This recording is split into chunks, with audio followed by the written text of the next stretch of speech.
Hello students, ഇത് ചെറിയൊരു video ആണ്. ചെറിയ ഒരു പോയിൻ്റ് മാത്രമേ പറയുന്നുള്ളൂ. Nesting of if else statement, അതായത് ഇഫ് എൽസിനെ നെസ്റ്റിംഗ് എന്ന് പറയുന്ന ഒരു രീതിയിലൂടെ നമുക്ക് ഉപയോഗിക്കാം. എക്സാമിന് തിയറി ക്വസ്റ്റ്യനായിട്ട് what is mean by nesting of if else എന്ന് വേണമെങ്കിൽ ചോദിക്കാം. അല്ലെങ്കിൽ പ്രോഗ്രാം എഴുതുന്ന സമയത്ത്, പ്രോഗ്രാം ചോദിക്കുന്ന സമയത്ത് write using nested if else എന്ന രീതിയിലും, ഇവിടെ ഇപ്പോൾ C program to find the largest of 3 numbers using nested if else എന്ന രീതിയിലൊക്കെ ചോദിക്കാം. അപ്പം ആ സമയത്ത് നമ്മൾ എങ്ങനെയാണ് പ്രോഗ്രാം എഴുതേണ്ടത്? ഈ നെസ്റ്റഡ് ഇഫ് എൽസ് എന്ന സ്റ്റേറ്റ്മെൻറ്റ് ഉപയോഗിച്ച് പ്രോഗ്രാം എഴുതാൻ പറയുന്ന സമയത്ത് നമ്മൾ കണ്ടീഷണൽ ഓപ്പറേറ്റർ ഉപയോഗിച്ചോ, അല്ലെങ്കിൽ സ്വിച്ച് സ്റ്റേറ്റ്മെൻറ്റ് ഉപയോഗിച്ചോ, അല്ലെങ്കിൽ വേറെ ഏതെങ്കിലും മെത്തേഡൊന്നും ഉപയോഗിച്ച് നമ്മൾ പ്രോഗ്രാം എഴുതാൻ പാടില്ല. ഈ ഇഫ് എൽസ് എന്ന സ്റ്റേറ്റ്മെൻറ്റ് ഉപയോഗിച്ച് തന്നെ, അതും നെസ്റ്റിംഗ് എന്ന് പറയുന്ന രീതിയിലൂടെ ഇഫ് എൽസ് സ്റ്റേറ്റ്മെൻറ്റ് ഉപയോഗിച്ച് വേണം നമ്മൾ പ്രോഗ്രാം എഴുതേണ്ടത്. അപ്പോൾ ഈ നെസ്റ്റിംഗ് ഓഫ് ഇഫ് എൽസ് എന്ന് പറഞ്ഞാൽ ഒരു അറേഞ്ച്മെൻറ്റ് എന്ന് വേണമെങ്കിൽ പറയാം. ഇഫ് എൽസ് സ്റ്റേറ്റ്മെൻറ്റ് ഒരു പ്രത്യേക അറേഞ്ച്മെൻറ്റിൽ എഴുതുന്ന ആ ഒരു രീതിയാണ് നെസ്റ്റിംഗ് ഓഫ് ഇഫ് എൽസ് എന്ന് പറയുന്നത്. ഈ അറേഞ്ച്മെൻറ്റ് എന്ന് പറഞ്ഞാൽ ഇവിടെ നോക്കുക, ഇവിടെ ഇപ്പം ഇഫ് എന്ന് പറഞ്ഞൊരു കണ്ടീഷൻ കൊടുത്തിട്ടുണ്ട്. ഈ കണ്ടീഷൻ സാറ്റിസ്ഫൈ ചെയ്യുകയാണെങ്കിൽ ഈ ഇഫ് എന്ന് പറയുന്ന ഈ സ്റ്റേറ്റ്മെൻറ്റ് അകത്ത് വരുന്ന സ്റ്റേറ്റ്മെൻറ്റാണ് എക്സിക്യൂട്ട് ചെയ്യേണ്ടത്. ഈ ഇഫിൻ്റെ അകത്ത് വരുന്ന സ്റ്റേറ്റ്മെൻറ്റ്സ് എന്ന് പറഞ്ഞാൽ പിന്നെയും ഒരു ഇഫ് സ്റ്റേറ്റ്മെൻറ്റാണ്. അപ്പോൾ അവിടെയും പിന്നെ ഒരു കണ്ടീഷൻ ചെക്ക് ചെയ്യുന്നു. ആ കണ്ടീഷൻ്റെ ഔട്ട്പുട്ട് ട്രൂ ആകുന്നതെങ്കിൽ അതിൻ്റെ അകത്തുള്ള സ്റ്റേറ്റ്മെൻറ്റ് എക്സിക്യൂട്ട് ചെയ്യുന്നു. അതല്ല ഈ കണ്ടീഷൻ ഔട്ട്പുട്ട് ഫാൾസ് ആവുകയാണെങ്കിൽ എൽസ് എന്ന് പറയുന്നതിൻ്റെ കൂട്ടത്തിലുള്ള സ്റ്റേറ്റ്മെൻറ്റ് എക്സിക്യൂട്ട് ചെയ്യുന്നു. അതായത് ഇവിടെ ഇപ്പോൾ നിങ്ങൾക്ക് കാണുമ്പോൾ മനസ്സിലാവും, ഒരു ഇഫ് കണ്ടീഷൻ്റെ അകത്ത് സ്റ്റേറ്റ്മെൻ്റ് ആയിട്ട് പിന്നെ ഒരു ഇഫ് കണ്ടീഷൻ വരികയാണ്. അങ്ങനെയുള്ള ഒരു അറേഞ്ച്മെൻറ്റാണ് നെസ്റ്റിംഗ് ഓഫ് ഇഫ് എൽസ് എന്ന് പറയുന്നത്. അതായത് ഇഫ് സ്റ്റേറ്റ്മെൻറ്റ് അകത്ത് പിന്നെ ഒരു ഇഫ് എൽസ് എന്ന കണ്ടീഷൻ വരാം. അതുപോലെ തന്നെ നമുക്ക് വേണമെങ്കിൽ ഈ എൽസിൻ്റെ അകത്ത് വേണമെങ്കിൽ ഇഫ് എൽസ് എന്ന് പറയുന്ന കണ്ടീഷൻ വരാം. അപ്പോൾ അങ്ങനെ ഇഫ് സ്റ്റേറ്റ്മെൻ്റ് അകത്ത് പിന്നെയും സ്റ്റേറ്റ്മെൻ്റ് ആയിട്ട് ഇഫ് എൽസ് വരുന്നു, അല്ലെങ്കിൽ എൽസിൻ്റെ അകത്ത് പിന്നെയും സ്റ്റേറ്റ്മെൻ്റ് ആയിട്ട് ഇഫ് എൽസ് വരുന്നു. അപ്പോൾ അങ്ങനെയൊക്കെ നമ്മൾ പ്രോഗ്രാം എഴുതുന്നെങ്കിലാണ് ആ അറേഞ്ച്മെൻറ്റിനെയാണ് നെസ്റ്റിംഗ് ഓഫ് ഇഫ് എൽസ് എന്ന് പറയുന്നത്. അപ്പോൾ അത് ഉപയോഗിച്ച് നമ്മളൊരു പ്രോഗ്രാം അടുത്തത് കാണിക്കും. അപ്പോൾ അങ്ങനെ ഇഫ് സ്റ്റേറ്റ്മെൻ്റ് അകത്ത് സ്റ്റേറ്റ്മെൻ്റ് ആയിട്ട് വീണ്ടും ഇഫ് എൽസ് ഒക്കെ ഉപയോഗിക്കുകയാണെങ്കിൽ ആ ഒരു രീതിയാണ് നെസ്റ്റിംഗ് ഓഫ് ഇഫ് എൽസ് എന്ന് പറയുന്നത്. അതിന് പ്രത്യേകം കറക്റ്റ് സ്റ്റാൻഡേർഡ് ഒന്നുമില്ല. ഇവിടെ ഇപ്പം ഈ ഇഫിൻ്റെ അകത്ത് പിന്നെ ഒരു ഇഫ് എൽസ് വരുന്നുണ്ട്, അത് കഴിഞ്ഞ് എൽസിൻ്റെ അകത്ത് വേറെ ഇഫ് എൽസ് ഒന്നും വരുന്നില്ല, ജസ്റ്റ് സ്റ്റേറ്റ്മെൻറ്റ് മാത്രമേ വരുന്നുള്ളൂ. അങ്ങനെ തന്നെ വേണമെന്നില്ല. വേണം എൽസിൻ്റെ അകത്ത് പിന്നെ ഇഫ് എൽസ് എന്നൊക്കെ വരാം. മേ ബി ഇഫിൻ്റെ അകത്ത് ചിലപ്പോൾ ഇഫ് എൽസ് വരത്തില്ല, ജസ്റ്റ് ഒരു 1-2 സ്റ്റേറ്റ്മെൻറ്റേ കാണത്തുള്ളൂ. എൽസിൻ്റെ അകത്തായിരിക്കും ചിലപ്പോൾ ഇഫ് എൽസ് വരുന്നത്. അപ്പോൾ അങ്ങനെയൊക്കെ നമുക്ക് എങ്ങനെയാണോ പ്രോഗ്രാം എങ്ങനെയാണോ എഴുതേണ്ടത് ആ രീതിയിലൊക്കെ എഴുതാനായിട്ട് സാധിക്കും. അപ്പോൾ എന്തായിരുന്നാലും ഇഫിൻ്റെ അകത്ത് പിന്നെ ഒരു ഇഫ് എൽസ് സ്റ്റേറ്റ്മെൻ്റ് ഒക്കെ വെച്ച് നമ്മൾ പ്രോഗ്രാം എഴുതുകയാണെങ്കിൽ ആ രീതിയെ നെസ്റ്റിംഗ് ഓഫ് ഇഫ് എൽസ് എന്ന് പറയും. അപ്പോൾ എക്സാമിന് ചിലപ്പം പ്രോഗ്രാം എഴുതാനായിട്ട് യൂസിങ് നെസ്റ്റഡ് ഇഫ് എൽസ് എന്നൊക്കെ പറഞ്ഞുകൊണ്ടായിരിക്കും ക്വസ്റ്റ്യൻ ചോദിക്കുന്നത്. അങ്ങനെയാണെങ്കിൽ നമ്മൾ ഇങ്ങനെയൊക്കെ ആയിരിക്കണം എഴുതേണ്ടത്. ഇഫ് കണ്ടീഷൻ്റെ അകത്ത് പിന്നെ ഒരു ഇഫ് കണ്ടീഷൻ വരണം, അതല്ലെങ്കിൽ എൽസ് വരണം. അങ്ങനെ രീതിയിലായിരിക്കണം നമ്മൾ പ്രോഗ്രാം എഴുതേണ്ടത്. അപ്പോൾ ഇവിടെ ഇപ്പോൾ സാമ്പിളായിട്ട് ഞാനൊരു പ്രോഗ്രാം കാണിച്ചിട്ടുണ്ട്. ഇത് മേ ബി എക്സാമിന് ചോദിക്കാം.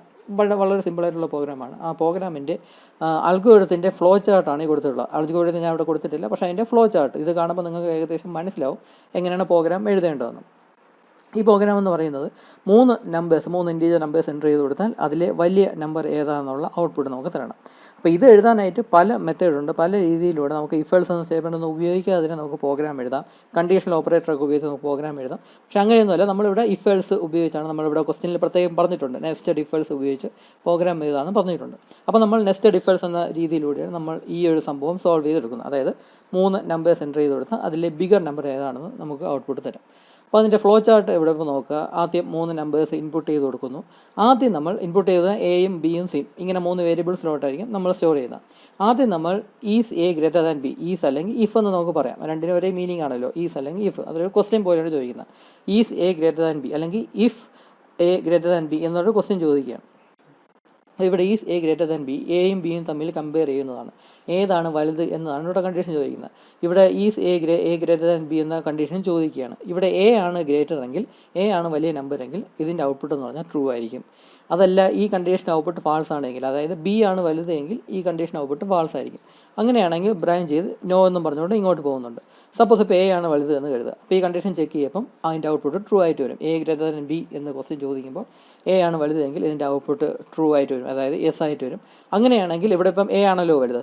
അങ്ങനെയാണെങ്കിൽ അടുത്ത ക്വസ്റ്റ്യൻ ചോദിക്കുന്നതെന്ന് വെച്ചാൽ സിയെക്കാളും വലുതാണോ എ എന്ന ക്വസ്റ്റ്യനാണ് ചോദിക്കുന്നത്. Is A greater than C എന്ന് ചോദിക്കും.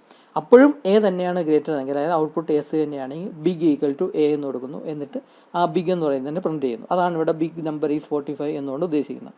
ആ ബിഗിനെ നമ്മൾ ഡിസ്പ്ലേ ചെയ്യുന്നു. അതേസമയം ഇവിടെ എയും ബിയും തമ്മിൽ കമ്പയർ ചെയ്യപ്പോൾ എ ആണ് വലുതെന്ന് കണ്ടു. എന്നിട്ട് എയും സി ആയിട്ട് കമ്പയർ ചെയ്യപ്പോൾ സി ആണ് വലുതെങ്കിൽ അതിൻ്റെ അർത്ഥം സി ആണ് ഏറ്റവും വലുത്. ഈ 3 നമ്പേഴ്സിൽ സി ആണ് ഏറ്റവും വലുത്. അങ്ങനെയാണ് ഈ എ ഗ്രേറ്റർ ദാൻ സി എന്ന് ചോദിക്കുമ്പോൾ ഔട്ട്പുട്ട് നോ എന്നാണെങ്കിൽ, അതായത് സി ആണ് ഗ്രേറ്റർ എങ്കിൽ ഇതിൻ്റെ ഔട്ട്പുട്ട് നോ എന്നായിരിക്കും. അങ്ങനെയാണെങ്കിൽ ബിഗ് ഈക്വൽ ടു സി എന്ന് കൊടുക്കുന്നു. അത് എന്നിട്ട് ബിഗ് എന്ന് പറയുന്ന വേരിയബിളിൻ്റെ വാല്യൂ ഡിസ്പ്ലേ ചെയ്ത് കാണിക്കുന്നു.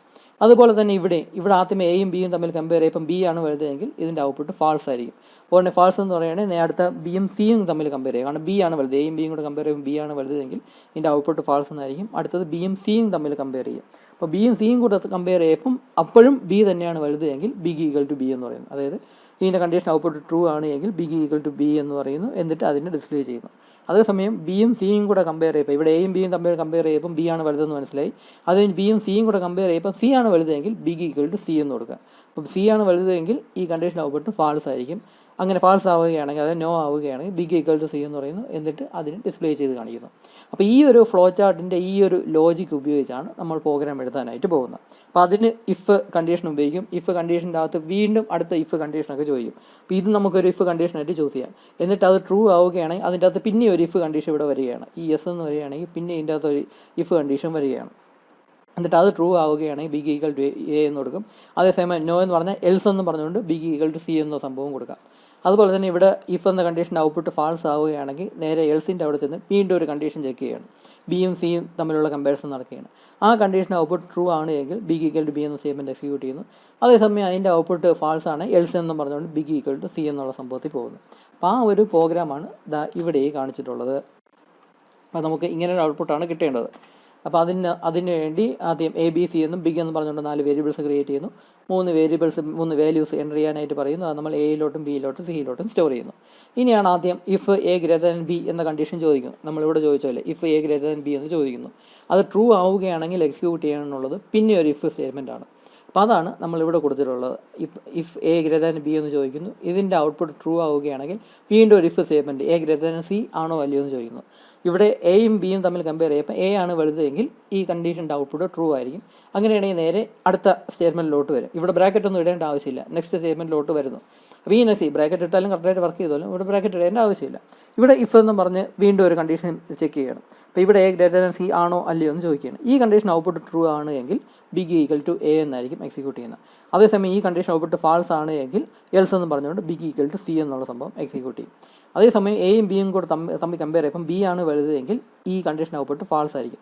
അങ്ങനെയാണെങ്കിൽ നേരെ എൽസ് ഇവിടുത്തെ എൽസിലോട്ട് വരും. ആ എൽസ് എന്ന് പറഞ്ഞുകൊണ്ട് വീണ്ടും ഒരു കണ്ടീഷൻ ചെക്ക് ചെയ്യണം. അതായത് ഇവിടെ നോ എന്ന് പറഞ്ഞുകൊണ്ട് പിന്നെ ഒരു കണ്ടീഷൻ ചെക്ക് ചെയ്യണം. ഇവിടെ നോ എന്ന് പറഞ്ഞാൽ എൽസ് എന്ന് പറയുന്ന സ്റ്റേറ്റ്മെൻ്റ് ആയിരിക്കും ഇങ്ങോട്ട് വരുന്നത്. ഇവിടെ വെച്ച് വീണ്ടും ഒരു കണ്ടീഷൻ ചെക്ക് ചെയ്യണം. അത് ബി ഗ്രേറ്റർ ദാൻ സി എന്ന് ചോദിക്കും. അപ്പോൾ ആ സമയത്ത് ബി ആണ് വലുതെങ്കിൽ, അതായത് ഈ കണ്ടീഷൻ ഔട്ട്പുട്ട് ട്രൂ ആണെങ്കിൽ ബിഗ് ഈക്വൽ ടു ബി എന്ന് കൊടുക്കുന്നു. അതേസമയം ഈ കണ്ടീഷൻ ഔട്ട്പുട്ട് ഫാൾസ് ആണെങ്കിൽ എൽസ് എന്ന് പറഞ്ഞുകൊണ്ട് ബിഗ് ഈക്വൽ ടു സി എന്നും പറയുന്നു. എന്നിട്ട് ആ ബിഗ് എന്ന് പറയുന്ന വേരിയബിളിൻ്റെ വാല്യൂ ഡിസ്പ്ലേ ചെയ്ത് കാണിക്കുന്നു എന്ന് മാത്രമേ ഉള്ളൂ. ഞാനിപ്പം ജസ്റ്റ് ഇങ്ങനെ പറഞ്ഞു പോയി. നിങ്ങൾ നേരെ ചൊവ്വേ മനസ്സിലായില്ല എങ്കിൽ പോലും ഈ ഫ്ലോ ചാർട്ട് കാര്യമായിട്ട് നിങ്ങൾ നോക്കുക. എന്നിട്ട് വേണമെങ്കിൽ സാമ്പിൾ വാല്യൂസ് കൊടുത്ത് നിങ്ങൾ ചെയ്ത് നോക്കാനായിട്ട് ശ്രമിക്കുക. മാനുവലി ഈ ഓരോ ഫ്ലോ വച്ച് നോക്കി ഓരോന്നിൻ്റെയും ഓരോ സ്റ്റെപ്പിൽ എന്താണ് നടക്കുന്നത് നോക്കി മാനുവലായിട്ട് നിങ്ങൾ എഴുതി നോക്കുമ്പോഴേക്കും നിങ്ങൾക്ക് കറക്റ്റായിട്ടുള്ള ഔട്ട്പുട്ട് കിട്ടും. അപ്പോൾ അങ്ങനെ നിങ്ങൾ ഫ്ലോ ചാർട്ട് ആദ്യം കാര്യമായിട്ട് മനസ്സിലാക്കുക. എന്നിട്ട് അത് ഉപയോഗിച്ച് സ്വയം പറ്റുമെങ്കിൽ ഈ പ്രോഗ്രാം എഴുതി നോക്കുമ്പോൾ ഏകദേശം മനസ്സിലാവും. ഇങ്ങനെയാണ് ഇഫ് സ്റ്റേറ്റ്മെൻ്റ് അകത്ത് പിന്നെ ഒരു ഇഫ് എൽസ് എന്ന സ്റ്റേറ്റ്മെൻ്റ് ഒക്കെ വരുന്നത്. അപ്പോൾ ഇവിടെ ഇഫ് സ്റ്റേറ്റ്മെൻ്റ് അത് നിർബന്ധമായും ഇഫ് എൽസ് വരണമെന്നില്ല. ചിലപ്പോൾ ഇഫ് എന്ന് പറഞ്ഞാൽ മാത്രമേ ഉണ്ടാകത്തുള്ളൂ. ചിലപ്പോൾ ഇഫ് സ്റ്റേറ്റ്മെൻ്റ് അകത്ത് ഇഫ് എൽസ് വരത്തില്ല, ജസ്റ്റ് വെറും സ്റ്റേറ്റ്മെൻ്റ് ആയിരിക്കും. എൽസിൻ്റെ അകത്തായിരിക്കാം ചിലപ്പോൾ ഇഫ് എൽസ് സ്റ്റേറ്റ്മെൻറ്റ് വരുന്നത്. അപ്പോൾ അങ്ങനെയൊക്കെ നമുക്ക് യൂസ് ചെയ്യാം. എന്തായിരുന്നാലും ഇഫ് സ്റ്റേറ്റ്മെൻ്റ് അകത്ത് വീണ്ടും ഇഫ് എൽസ് അല്ലെങ്കിൽ എൽസിൻ്റെ അകത്ത് വീണ്ടും ഇഫ് എൽസ് ഒക്കെ ഉപയോഗിക്കുകയാണെങ്കിൽ നമ്മൾ ആ ഒരു രീതിയാണ് നെസ്റ്റഡ് ഇഫ് എൽസ് എന്ന് നമ്മൾ പറയുന്നത്. അപ്പോൾ ഇങ്ങനെ ക്വസ്റ്റ്യൻ ചോദിക്കുക, ക്വസ്റ്റ്യൻ പ്രത്യേകം എടുത്ത് പറയും നെസ്റ്റഡ് ഇഫ് എൽസ് ഉപയോഗിച്ച് പ്രോഗ്രാം എഴുതുക എന്നൊക്കെ ചോദിക്കുകയാണെങ്കിൽ നിങ്ങൾ ഈ ഇഫ് എൽസ് എന്ന സ്റ്റേറ്റ്മെൻറ്റ് ഉപയോഗിച്ച് വേണം പ്രോഗ്രാം എഴുതാൻ. അപ്പോൾ ഈ പ്രോഗ്രാം ജസ്റ്റ് ഒന്ന് കാര്യമായിട്ട് മനസ്സിലാക്കുക. കാണാതെ പഠിക്കാനൊന്നും നിൽക്കില്ല. കാണാതെ പഠിക്കാനുള്ള പ്രോഗ്രാം ഒന്നും അല്ല ഇത്. നിങ്ങൾ സ്വയം മനസ്സിലാക്കി പഠിക്കാവുന്നതാണ്. അപ്പോൾ ഇങ്ങനെ ഫ്ലോ ചാർട്ട് കാര്യമായിട്ട് മനസ്സിലാക്കിയിട്ട് അത് ഉപയോഗിച്ച് പ്രോഗ്രാം എഴുതി നോക്കി ശ്രമിക്കുക. തെറ്റുണ്ട് എങ്കിൽ ഈ വീഡിയോയിൽ തന്നെ ആൻസർ പറഞ്ഞിട്ടുണ്ട്, നിങ്ങൾ നേരെ നോക്കിയാൽ മതി. അപ്പോൾ ഇത്രയേ ഉള്ളൂ ഈ വീഡിയോയിൽ. നമ്മൾ ഇന്നിപ്പോൾ ഈ വീഡിയോയിൽ പഠിച്ചത് നെസ്റ്റഡ് ഇഫ് എൽസ് ആണ്. അപ്പോൾ അടുത്ത വീഡിയോയിൽ നമുക്ക് ലാഡർ ഇഫ് എൽസ് ലാഡറിനെ പറ്റി പഠിക്കും. അപ്പോൾ അത് വേറെ രീതിയാണ്. നെസ്റ്റഡ് ഇഫ് എൽസ് എന്ന അറേഞ്ച്മെൻറ്റ് നമ്മളിപ്പം കണ്ടു. അതിൻ്റെ സിൻറ്റാക്സ് ആണ് ഈ കൊടുത്തിട്ടുള്ളത്. എക്സാം തിയറി ക്വസ്റ്റ്യൻ ചോദിക്കുകയാണെങ്കിൽ സിൻറ്റാക്സ് എഴുതേണ്ടി വരും. അപ്പോൾ അതിൻ്റെ സിൻറ്റാക്സ് ആണ് ഈ കൊടുത്തിട്ടുള്ളത്. ഇത് നെസ്റ്റഡ് ഇഫ് എൽസിൻ്റെ സിൻറ്റാക്സ് ആണ് ഈ കൊടുത്തിട്ടുള്ളത്. അതുപോലെ മറ്റൊരു അറേഞ്ച്മെൻ്റ് ആണ് ലാഡർ ഇഫ് എൽസ് ലാഡർ എന്ന് പറയുന്ന സംഭവം. അത് നമുക്ക് അടുത്ത വീഡിയോയിൽ പഠിക്കാം. ഈ വീഡിയോയിൽ ഇത്രയേ ഉള്ളൂ. Thank you.